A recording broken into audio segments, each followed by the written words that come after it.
کیا خصوصی میسج لے کر کے آئے.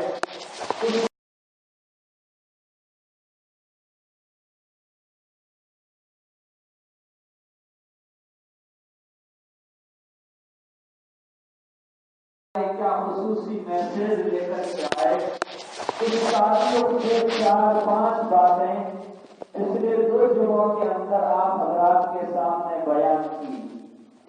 اب یہ مہینہ مکمل ہو گیا ہے. آج آگے دوسرا مہینہ شروع ہو گیا ہے. لیکن مہینے کے اختتام پر اسی موضوع کے تعلق سے، اسی مضمون کے تعلق سے کچھ باتیں میں آپ حضرات کے سامنے مزید عرض کرنا چاہتا ہوں. اس لیے کہ مسلمان رسول اللہ صلی اللہ علیہ وسلم کی ذات کے حوالے سے اور قرآن کریم کے حوالے سے مسلمان بڑا جذباتی واقع ہوا ہے. رسول اللہ صلی اللہ علیہ وسلم کے تعلق سے اور قرآن کریم کے تعلق سے مسلمان کی طبیعت کے اندر بڑا جذبہ ہوتا ہے، اور ان دونوں چیزوں کا جہاں پر بھی ذکر آتا ہے یا ان دونوں چیزوں کے اوپر کہیں حرف آتا ہے تو مسلمان کی طبیعت جذباتی ہو جاتی ہے. اسی لیے دنیا میں ہم دیکھتے ہیں کہ کوئی نماز کے بارے میں کوئی غیر مسلم اس کا مذاق اڑائے، مسلمان کے بارے میں مذاق اڑائے، داڑھی کے بارے میں مذاق اڑائے، اسلام کے کسی اور شعار کے بارے میں مذاق اڑائے، مسلمان کی طبیعت میں اتنا غصہ نہیں ہوتا ہے. لیکن اگر نبی کریم صلی اللہ علیہ وسلم کی ذات کی توہین کی جائے یا قرآن کریم کی توہین کی جائے تو مسلمان کا غصہ اور مسلمان کا جذبہ اپنے عروج پر پہنچ جاتا ہے. مسلمان 100% جذباتی ہو جاتا ہے اور اپنے جذبات میں آ کر کے اس موقع پر انجام کو سوچے بغیر جو اس کے جینے اور طبیعت میں آتا ہے مسلمان اس کو کر گزرتا ہے. کیوں؟ مسلمان کو رسول اللہ کے ساتھ صرف محبت نہیں بلکہ رسول اللہ کی ذات کے ساتھ عشق ہے. مسلمان کو قرآن کریم کے ساتھ صرف محبت نہیں بلکہ مسلمان کو قرآن کریم کے ساتھ عشق اور پیار ہے. عشق اور کیا ہے؟ پیار ہے. اس لیے قرآن پر کہیں حرف آئے یا رسول اللہ کی ذات پر کہیں حرف آئے وہ مسلمان جو نماز کا پابند نہیں، دوسرے عبادات کا پابند نہیں، معاملات اس کے اچھے نہیں، اخلاق اس کے درست نہیں، لیکن ان دونوں مواقع کے اوپر مسلمان آ کر کے جذباتی ہو جاتا ہے اور بسا اوقات اپنی جان گنوانے کے لیے، اپنی جان قربان کرنے کے لیے یا سالوں سال جیلوں کی سلاخوں کے پیچھے جانے کے لیے بھی مسلمان تیار ہو جاتا ہے. کیوں؟ محمد صلی اللہ علیہ وسلم کے ساتھ جذبہ اس لیے ہے، عشق اس لیے ہے کہ وہ اللہ کے رسول ہیں، وہ اللہ کے پیغمبر ہیں، وہ اللہ کے نبی ہیں. قرآن کے ساتھ عشق اور پیار اس لیے ہے کہ قرآن اللہ کی ذات سے نکلا ہوا کلام ہے. قرآن اللہ کی ذات سے نکلا ہوا کلام ہے تو محمد رسول اللہ ہے، قرآن کلام اللہ ہے. رسول اللہ اور کلام اللہ ہونے کی بنیاد پر مسلمان کی طبیعت کے اندر یہ چیز پیدا ہو جاتی ہے. لیکن میرے بزرگوں، یہ جذبہ بہت بہترین جذبہ ہے. ہم اس جذبے کو سلام کرتے ہیں، لیکن اصل ہم کو یہ دیکھنا ہے کہ رسول اللہ کس چیز کو لے کر کے آئے ہیں. قرآن کریم کے اندر اللہ نے کس چیز کو بیان کیا ہے.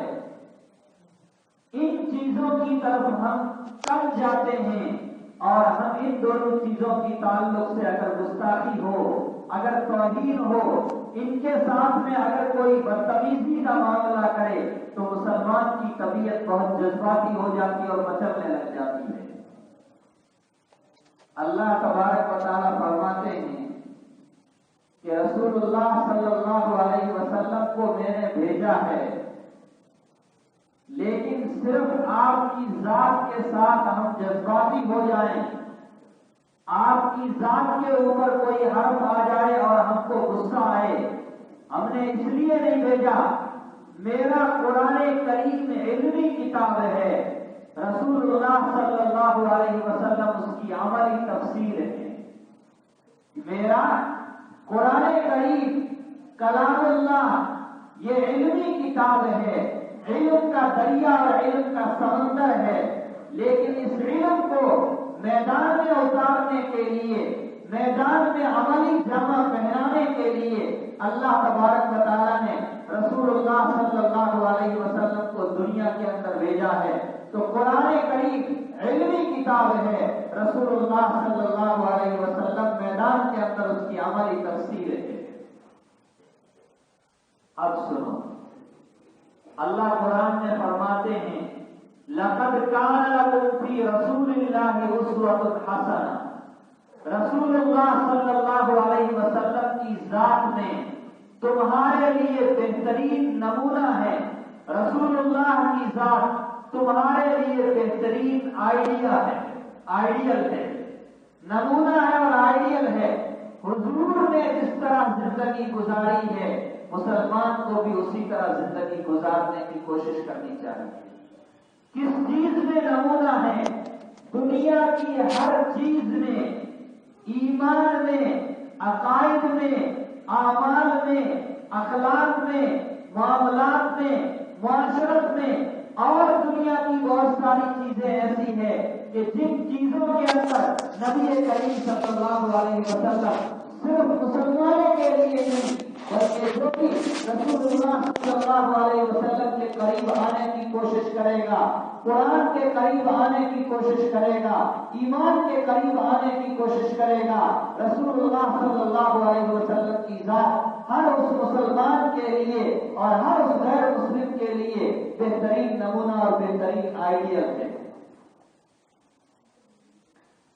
عقائد دیکھنے ہوں، حضور کے عقیدے کو پرکھ لیں، اعمال دیکھنے ہوں، حضور کے اعمال کو دیکھ لیں، معاملات دیکھنے ہوں، حضور کے معاملات کو دیکھ لیں، رہن سہن دیکھنا ہو، حضور کے رہن سہن کو دیکھ لو، اخلاق دیکھنا ہو، رسول اللہ صلی اللہ علیہ وسلم کے اخلاق کو دیکھ لو۔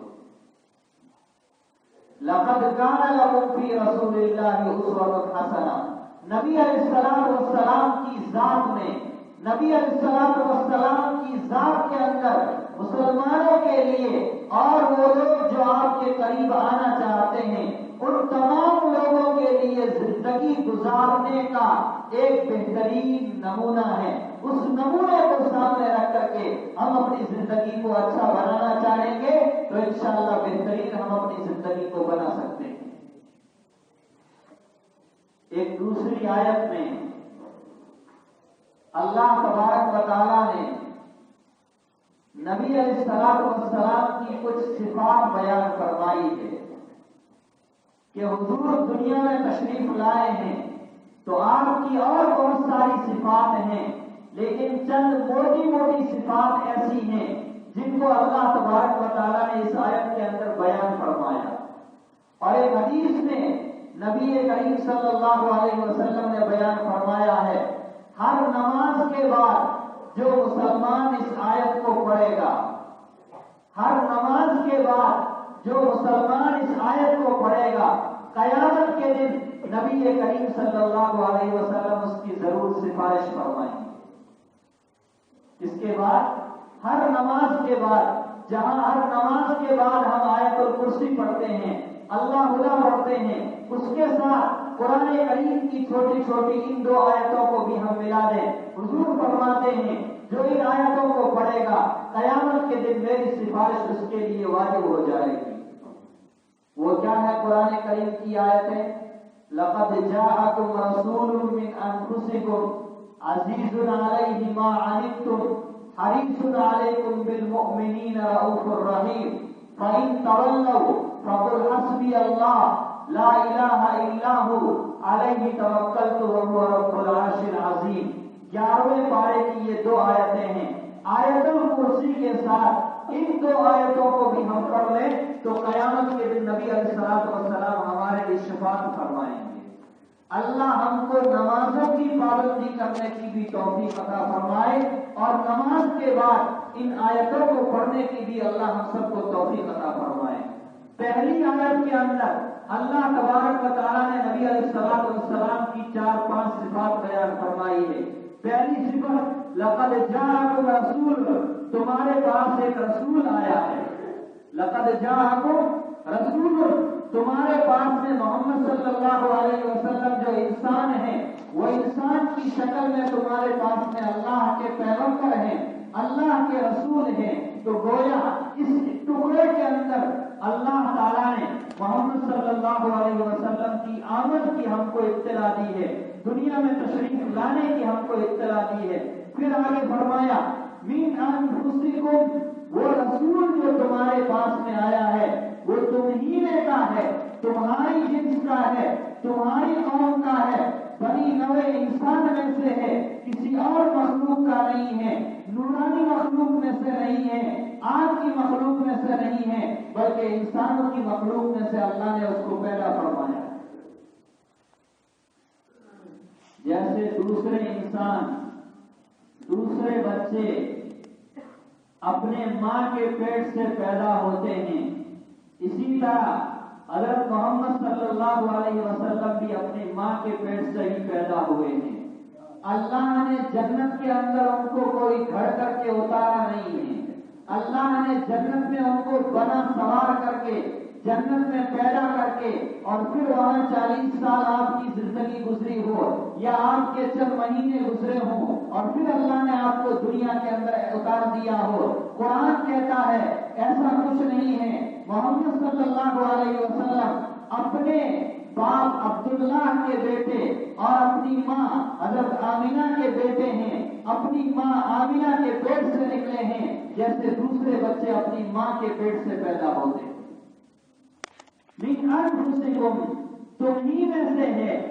آدم علیہ السلام کی ساری مخلوق جس طرح مٹی سے پیدا ہوئی ہے، محمد صلی اللہ علیہ وسلم کو بھی اللہ نے اپنی ماں کے پیٹ سے اور مٹی سے پیدا کیا ہے۔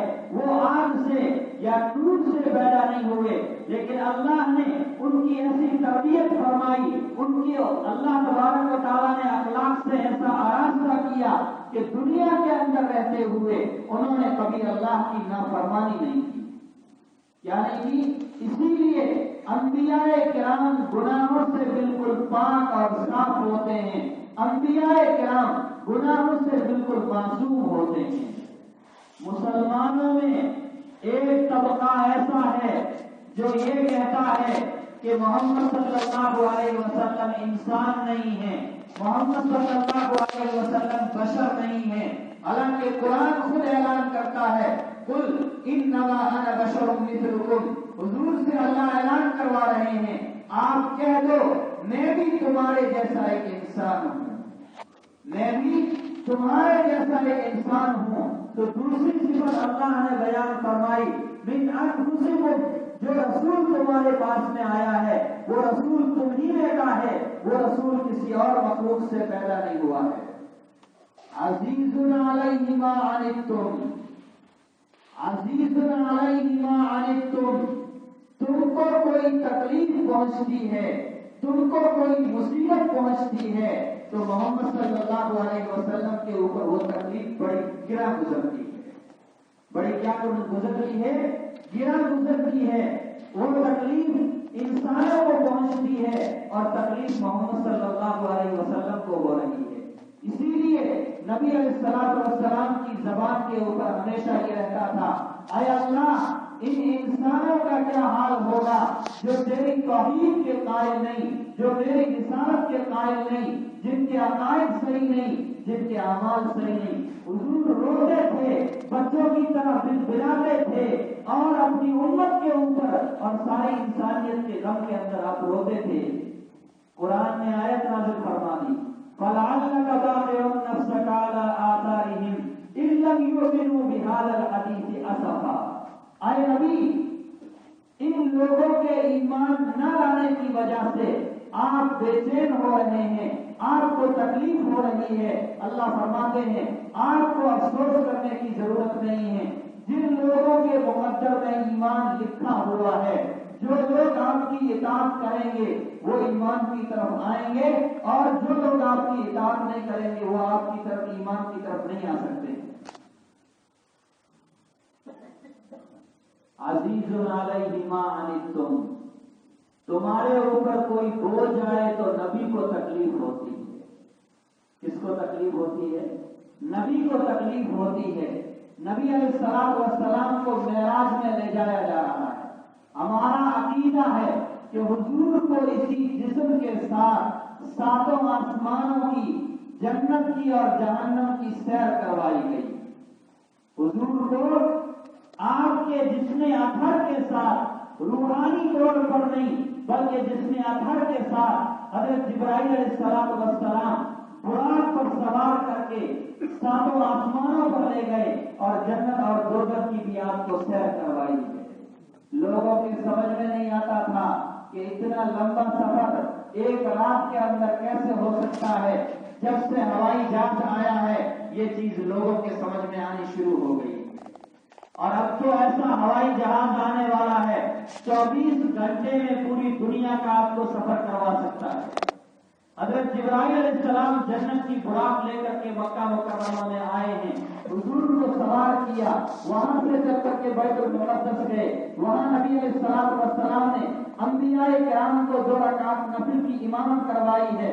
پھر وہ براق وہاں سے نکلا ہے، ساتوں آسمانوں کی سیر، جنت کی سیر اور جہنم کی سیر، اللہ سے ملاقات، اور پھر راتوں رات نبی علیہ الصلوۃ والسلام واپس دنیا میں تشریف لائے۔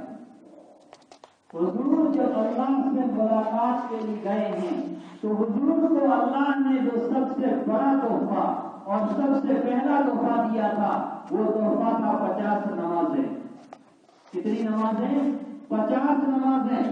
واپس ہونے لگے، حضرت موسیٰ علیہ الصلوۃ والسلام سے ملاقات ہو گئی۔ حضرت موسیٰ علیہ الصلوۃ والسلام نے پوچھا محمد صلی اللہ علیہ وسلم کیا بنا؟ فرمایا مجھے اللہ نے 50 نمازوں کا تحفہ دیا ہے۔ حضرت موسیٰ فرمانے لگے اے اللہ کے نبی، آپ کو عبادت کا شوق ہے، آپ کو نماز کا شوق ہے، آپ کو اللہ کی طرف متوجہ ہونے کا شوق ہے، اس لیے آپ تو 50 نمازیں پڑھ لیں گے، لیکن آپ کی امت 50 نمازیں پڑھ نہیں سکتی ہے۔ 9 مرتبہ حضور نے چکر لگایا اللہ کے پاس میں۔ کتنی مرتبہ؟ 9 مرتبہ چکر لگایا، 45 نمازیں گھٹا دی گئی، ہمارے لیے صرف کتنی نمازیں رکھی گئی؟ 5 نمازیں۔ اللہ ہم کو 5 نمازوں کی پابندی کی توفیق عطا فرمائے۔ ہم 5 نمازیں پڑھ لیں گے تو اللہ نے جو 50 نماز کا تحفہ دیا تھا 50 نمازوں کے برابر ہم کو ثواب مل جائے گا۔ کیا ہو جائے گا بزرگوں؟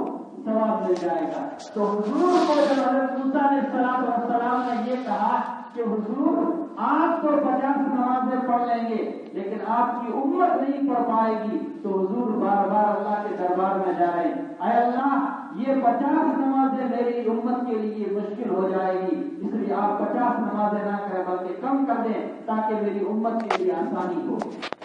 تو ہماری اس تکلیف سے زیادہ نبی علیہ الصلوۃ والسلام نے اسی زمانے میں اس تکلیف کو کیا کر لیا تھا؟ محسوس کر لیا تھا۔ فتح مکہ کے موقع پر نبی علیہ الصلوۃ والسلام مدینہ منورہ سے روانہ ہو رہے ہیں، روزے کی حالت میں ہیں، اس حالت میں ہیں، روزے کی حالت میں ہیں، مسافر ہے۔ حضور نے دیکھا کہ میں تو روزہ رکھ سکتا ہوں اس حالت میں، لیکن میرے صحابہ کو عرب کی گرمی ہمارے یہاں کی گرمی سے بھی زیادہ گرمی ہوتی ہے، 50 ڈگری سے بھی آگے چلے جاتی ہے وہاں کی گرمی۔ اس گرمی میں روزے کی حالت میں صحابہ کرام مدینہ منورہ سے چل رہے ہیں، چلتے چلتے مقام قدیم پر پہنچے ہیں۔ مدینہ منورہ کے بیچ میں اور مکہ مکرمہ کے بیچ میں جگہ آتی ہے، حاجی لوگ آج اس مقام سے گزرتے ہیں، جب مدینہ زیارت کے لیے جاتے ہیں تو گاڑیاں وہاں سے ہو کر کے گزرتی ہے مقام قدیم سے۔ مقام قدیر پر حضور پہنچے، دوپہر کا وقت تھا، سخت دھوپ تھی، حضور نے دیکھا میرے اندر تو طاقت ہے کہ میں روزہ رکھ لوں گا، لیکن میرے یہ صحابہ ان کو بڑی تکلیف ہو رہی ہے اور ہو سکتا ہے کہ شام تک ان میں سے بہت سے لوگوں کی حالت بدتر ہو جائے، کیا ہو جائے، بے ہوشی ہو جائے، بھوک کی وجہ سے، پیاس کی وجہ سے ان کو بیماری کوئی زیادہ لاحق نہ ہو جائے۔ حضور نے پانی منگوایا اور صحابہ کرام نے پانی لے کر کے روزے کو اپنا توڑ دیا، اپنے روزے کو کیا کر دیا، توڑ دیا۔ فرمایا میں نے تمہاری سہولت کے لیے، تمہاری تکلیف کو کم کرنے کے لیے میں نے یہ روزہ توڑا۔ تو اللہ کے نبی صلی اللہ علیہ وسلم کے بارے میں اللہ کیا فرما رہے ہیں، عزیز علیہ ما عنتم، تم کو جو تکلیف پہنچتی ہے وہ تکلیف حضور کے اوپر تم سے زیادہ پہنچتی ہے۔ کیا پہنچتی ہے، حضور کو تمہارے مقابلے میں زیادہ تکلیف پہنچتی ہے۔ آگے فرمایا حریص علیکم، نبی علیہ الصلوۃ والسلام تمہارے ایمان کے بارے میں، اعمال کے بارے میں بڑے حریص ہیں۔ بالمؤمنین رؤوف الرحیم، ایمان والوں کے اوپر آپ بڑے مہربان ہیں، ایمان والوں کے اوپر آپ بڑے رحم کرنے والے ہیں۔ کیا کرنے والے، بالمؤمنین رؤوف بالمؤمنین رحیم، ایمان والوں کے اوپر آپ انتہائی نرم بھی ہے اور ایمان والوں کے اوپر آپ انتہائی مہربان بھی ہے۔ اس آیت میں اللہ تبارک و تعالیٰ نے یہ پانچ صفات نبی علیہ الصلوۃ والسلام کی بیان فرمائی ہے۔ تو میرے بزرگوں اور دوستوں، ربیع الاول کا جو اصل پیغام تھا وہ اصل پیغام تو پچھلے جمعے کے اندر بیانات کے اندر آپ کے سامنے آ چکا ہے۔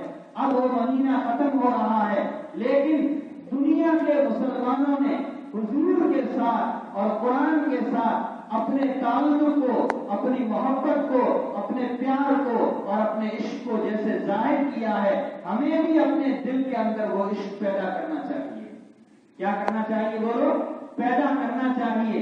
نبی علیہ الصلوۃ والسلام کی لوگوں نے اخبارات میں توہین کی، حضور کے کارٹون بنائے، حضور کی شکلیں بنائی، مسلمانوں کی غیرت نے گوارا نہیں کیا، ان بدماشوں کو انجام تک پہنچا کر کے مسلمانوں نے انجام تک پہنچایا ہے، ان کو انجام تک پہنچا کر کے سانس لیا ہے۔ اس زمانے کے اندر جب اسلام دشمنی اور مسلم دشمنی بالکل عام ہو چکی ہے، یورپ کے ممالک میں ہو، امریکہ کے ممالک میں ہو، اور تو ہمارے ملک کے اندر بھی یہ چیزیں شروع ہو گئی ہے، یہ چیزیں پیدا ہونا شروع ہو گئی ہے کہ مسلمانوں کو کسی طرح غصے میں لاؤ، مسلمانوں کو کسی طرح جذبات میں لاؤ، مسلمانوں کو کسی طرح بھڑکاؤ، مسجد کے نام پر، مدرسے کے نام پر، قرآن کے نام پر، رسول کے نام پر، اللہ کے نام پر، تاکہ یہ مسلمان جذبات میں آئیں، روڈوں پر آئیں، اور روڈوں پر آنے کے بعد میں ہم یہ کہیں کہ اس ملک کے اندر ہم امن قائم کرنا چاہتے ہیں، لیکن یہ مسلمان امن قائم کرنا نہیں چاہتے۔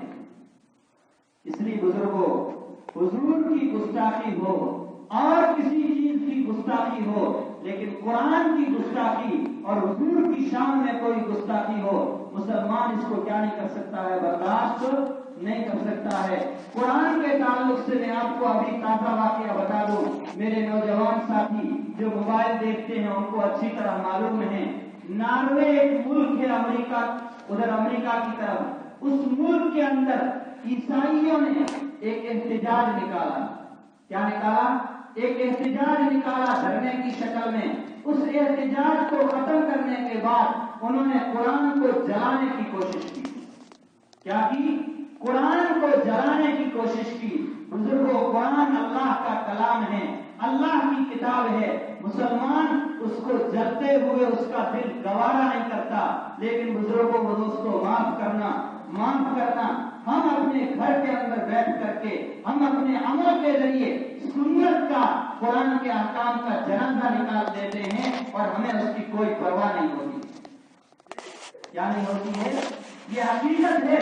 قرآن الفاظ ہیں، ان الفاظ کے مجموعے کے ساتھ، قرآن کے ان سپاروں کے ساتھ میں اگر کوئی گستاخی کرتا ہے ہمارا جذبہ بڑھ جاتا ہے، لیکن قرآنی احکام کے ساتھ ہماری جو لاپرواہی ہے، قرآنی احکام کے ساتھ ہماری جو بے توجہی ہے اس کی طرف ہماری کوئی توجہ نہیں ہے، ان احکام کی طرف بھی ہم کو توجہ دینے کی ضرورت ہے۔ تو اس مارچ کے بعد، اس دھرنے کے بعد ایک عیسائی نے اپنے ہاتھ کے اندر لے کر کے اس طرح قرآن کو جلانے کی کوشش کی۔ وہاں 5-7 مسلمان کھڑے تھے، ایک مسلمان کو جوش آیا اور اس نے بھاگ کر کے اس کا گلا پکڑا، اس کو گھونسا مارا، اور اس طرح جو اس کا غصہ جس طرح ٹھنڈا ہو سکتا تھا اس نے اپنے غصے کو ٹھنڈا کیا۔ پولیس نے اس کو گرفتار کر لیا۔ اس ملک کی حکومت کے دل میں اس کا ایسا اثر بیٹھا اور اس کا ایسا روب بیٹھا، اور وہ حکومت اس عمل سے اتنی متاثر ہو گئی کہ حکومت نے قانون بنا دیا، آئندہ اگر کوئی بھی مذہبی کتاب کی یا مذہبی شخصیت کی، مذہبی آدمی کی اگر کوئی گستاخی کرے گا، توہین کرے گا، تو اس کو کم سے کم 3 سال کی جیل ہوگی۔ کیا ہوگی کم سے کم؟ ہم قربان جاتے ہیں اس نوجوان کے جذبے کے اوپر، ہم سلام کرتے ہیں اس نوجوان کے جرأت کو جس نے پوری دنیا کو یہ پیغام دیا کہ آج بھی ہمارے دلوں میں ایمان زندہ ہے، قرآن کے ساتھ عشق آج بھی زندہ ہے، رسول اللہ کے ساتھ محبت آج بھی زندہ ہے۔ اس نے اپنی اس جرأت کے ذریعے، اس غیرت کے ذریعے پورے مسلمانوں کو سبق دیا ہے۔ حالات بد سے بدتر ہو جائیں، حالات بد سے بدتر ہو جائیں، لیکن اللہ کی ذات پر بھروسہ رکھنا چاہیے، حالات سے ڈرنا نہیں چاہیے، حالات کا مقابلہ کرنے کی سنجیدگی کے ساتھ، تدبیر کے ساتھ، منصوبہ بندی کے ساتھ حالات کا مقابلہ کرنے کی کوشش کرنی چاہیے۔ اس کے اس عمل سے متاثر ہو کر کے اس ملک کی حکومت نے ایک قانون بنایا ہے، ہم بھی اپنے ملک کے اندر رہتے ہوئے نمازوں کی پابندی کریں، تلاوت کی پابندی کریں، احکام کی پابندی کریں۔ دشمن کی ہمت نہیں ہو سکتی ہے کہ ہمارے مسجد کے اوپر ہاتھ اٹھائے، قرآن کے اوپر ہاتھ اٹھائے، مسجدوں کے خلاف قانون بنائے، قرآن کے خلاف قانون بنائے، مسلمانوں اور اسلام کے خلاف قانون بنائے۔ ہم خود موقع دیتے ہیں دشمن کو کہ ہمیں قرآن کے ساتھ کوئی تعلق نہیں ہے، نماز کے ساتھ کوئی تعلق نہیں ہے، اللہ کے ساتھ ہمارا کوئی مضبوط رشتہ نہیں ہے، رسول اللہ کی ذات کے ساتھ ہمیں محبت نہیں ہے، رسول اللہ کے سنت طریقے سے ہم کو محبت نہیں ہے۔ دشمن دیکھتا ہے ان کے دلوں سے اخلاق نکل گئے، ایمان نکل گئے، اعمال کی ان کے یہاں کوئی اہمیت نہیں۔ دشمن کی ہمت ہوتی ہے آگے بڑھ کر کے وہ ہمارے خلاف قرآن کے تعلق سے، مساجد کے تعلق سے، مدارس کے تعلق سے، آئینی قانون کے تعلق سے، نکاح اور طلاق کے قوانین کے تعلق سے وہ ہمارے خلاف قانون بناتے ہیں۔ اس لیے بزرگوں اور میرے نوجوان ساتھیوں، ہم صرف یہ نہ کہیں کہ ہم مسلمان ہیں، مسلمان ہیں۔ ایک مسلمان ہونے کے لیے، اپنے اسلام کو اور ایمان کو ثابت کرنے کے لیے جن چیزوں کی ضرورت ہے دنیا میں ہم ان چیزوں کی پابندی کریں، ہم دنیا میں بھی پکے مسلمان ہوں گے، اور آخرت میں جب اللہ کے سامنے حساب و کتاب ہوگا تو ہم ایمان کا، عقائد کا، اعمال کا، اچھے اخلاق کا، حسن معاملات کا اللہ کے سامنے سرٹیفکیٹ پیش کریں گے، تو آخرت میں یہ چیز ہمارے نجات کا ذریعہ بنے گی، اور ان چیزوں کی ہم پابندی کریں گے تو دنیا کے اندر ہمارے خلاف کسی کو قلم اٹھانے کی، ہمارے خلاف کسی کو زبان چلانے کی، ہمارے مساجد کے اوپر کسی کو حملہ کرنے کی ضرورت پیش نہیں آئے گی۔ اللہ تبارک و تعالی ہمیں قرآن کے ساتھ سچا عشق نصیب فرمائے، رسول اللہ کے ساتھ سچی محبت نصیب فرمائے۔ اللہ تبارک و تعالی اپنی ذات کے ساتھ ہم سب کو خصوصی تعلق نصیب فرمائے، نیک اعمال کے اوپر پابندی کرنے کی اللہ تبارک و تعالی ہم سب کو توفیق عطا فرمائے۔ وآخر دعوانا ان الحمدللہ رب العالمین۔